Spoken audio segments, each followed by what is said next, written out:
I was out of Walmart. I was in the parking lot. It was very late night, and I've done some things that allowed me to change my bad habits and reinvent myself. I was outside using my notebook, my shadow work journal, and I asked myself some questions, and I did some things that have allowed me to change my life and break bad habits. So the first step to reinventing yourself is setting up your goals the right way. What people have to stop doing is making yearly goals and not having 3-month and monthly goals that align with those goals. So if you want to make $100K a year, well, make goals saying that you must make $100K a year, $25,000 every 3 months, or $8,333 a month. This will give you two things. It will give you time urgency and motivation to get that goal. $1,333 a month don't sound too hard when you already making $2,500. It's like $6,000 left to make. Don't get me wrong, making an extra $6,000 a month is not easy. But when you do this, you now know the number that you need to increase to hit your goal. Only the time urgency. Now that it's not $100K a year, it's $8,333 by the end of the month. There's no time to waste. It's now pressure to hit that goal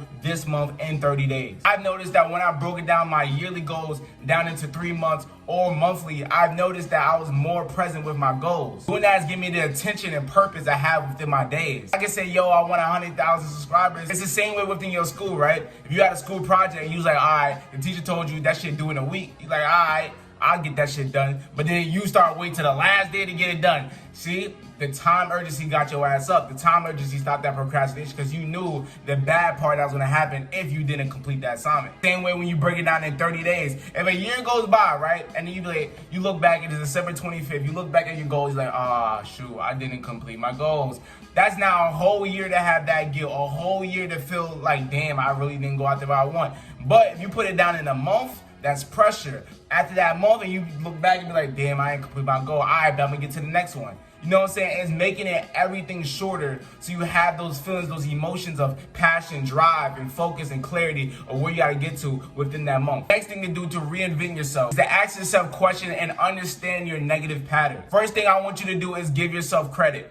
Give yourself credit by all the accomplishments you have within your life, your credit score, the amount of money you make, your skills, your education, your knowledge, who you are, your relationships you have with people. Just have and take a moment to give yourself credit. Everything you've done in life. The fact that you're this age and you made it to survive. The fact that you're blessed and you have shelter, you have a phone, internet, whatever the case may be. Just take some time out of yourself and give yourself credit. Give yourself love, admiration, and respect for the things that you've accomplished. Next thing you have to figure out is how have you been self-sabotaging yourself. Some ways I self-sabotage is procrastinating, stress eating. Whenever I excel and hit a goal or I'm doing really good, I'll let off the gas because I have that pressure to exceed last previous performance. Another way that I self-sabotage was shiny tooth syndrome. I'm going to talk a little bit about my ways of the self-sabotaging. So stress eating. Whenever I feel like something doesn't go my way, I'll be like, oh, I'm stressed. So because I'm stressed and I don't know what to do, I also noticed that when you are in certain situations,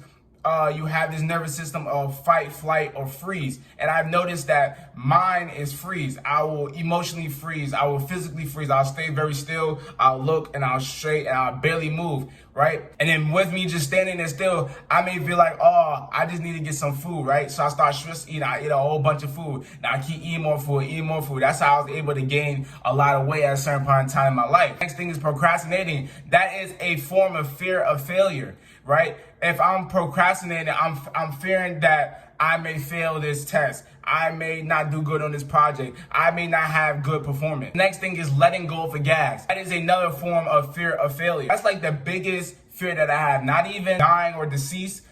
Failure is the biggest fear that I have. I've noticed the self-sabotaging habit I had of letting go of the gas, right? And things are going really good and I'm performing well because it will be a fear of failure of not exceeding the performance that I had before previous. So let's say I'm doing really good on YouTube, I do a really good month, right? And then I stop slowing down on videos, I stop putting much effort in videos, I stop doing the strategy I was originally doing because it's like, shit, I gotta get a next viral video, I gotta get another video that's gonna do better, I gotta get another 1 out of 10, you know what I'm saying? Even with TikTok, video go crazy, like, what do I do? Like, I gotta get a video that goes just like that, you know what I'm saying? So it's a fear of failure. It's a fear of declining in performance. So that's another self-sabotaging habit that I've noticed I do, is giving things a very low effort. You know what I'm saying? I've always been a guy that's like, yo, this nigga barely tried. He doing good at this. He barely tried at maybe getting a female. He can still get a female. He barely tried at playing this game, but then he still busting niggas' ass.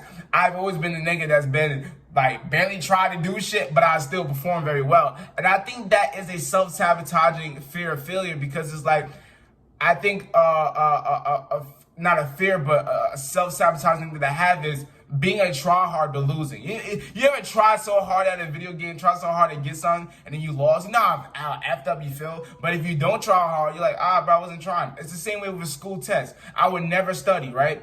And let's say I do good on the test. I'll be like, bro, I didn't try, right? Then, and I'll get that affirmation. I'll be like, man, I didn't try, and I still got like an 80 something. I got 90 something, right? But let's say you study mad hard for a test. You study a bunch of hours, putting all this time into the test, and then you fail. You don't do good. You be like, bro, I spent all this time. I tried mad hard. And then you may feel incompetent. Like, damn, bro, I spent all this time and hours and methods to getting this goal, and I failed. And I believe that was a fear of failure, self-sabotage that I think I did. It's about putting low effort. The next thing is you must find the root cause of your self-sabotaging habits. Like I said, I just told y'all some of my self-sabotaging habits and the root cause. Even with stress eating, did some shadow work, and I figured out maybe the reason why I stress eat is maybe as a child, whenever I was upset, I was given food as a way to make me feel better. Be like, yo, man, you upset? You want to go to McDonald's? You want some ice cream? I'll go order some pizza. You know what I'm saying? So maybe that's been a coping mechanism that reflected within my adult life, because that's what's given to me whenever I was upset as a child. So the next thing to do to reinvent yourself and why you can't change is that you must make a T-chart. Make a T-chart and don't put anything on the left or the right. Just make a T-chart, and on the left side, put a whole bunch of bad habits. If you have bad habits that you do or don't, just put a whole bunch of bad habits. And on the right side, put a whole bunch of good habits. After that, once you put all the bad habits and all the good habits, on top of the bad habits, put unacceptable habits. And on the good habits, put acceptable habits. I'll tell you why. There's a reason why you don't walk into a business with your shirt off. It's because doing that is very unacceptable.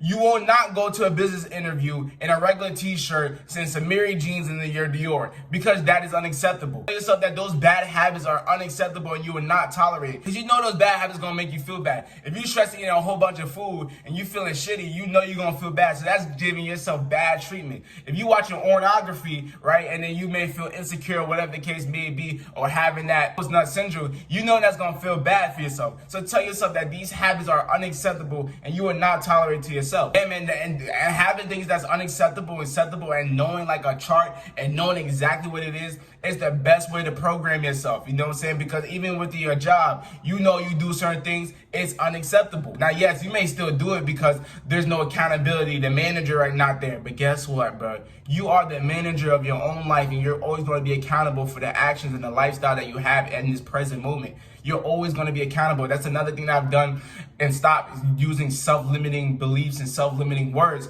Instead of saying things is my fault, or instead of saying things are other people's fault and they've caused this problem, I'm accountable for everything that happens within my life and my lifestyle. Now, yes, there's some things that I can't control 100%. Yes, there's some things that people may do that I can't control that they may have caused. Yes, I may have been born within a certain life that I could have controlled. At the end of the day, I was born James and I couldn't control that. But I truly believe that I am accountable for everything that happens within my life and my lifestyle.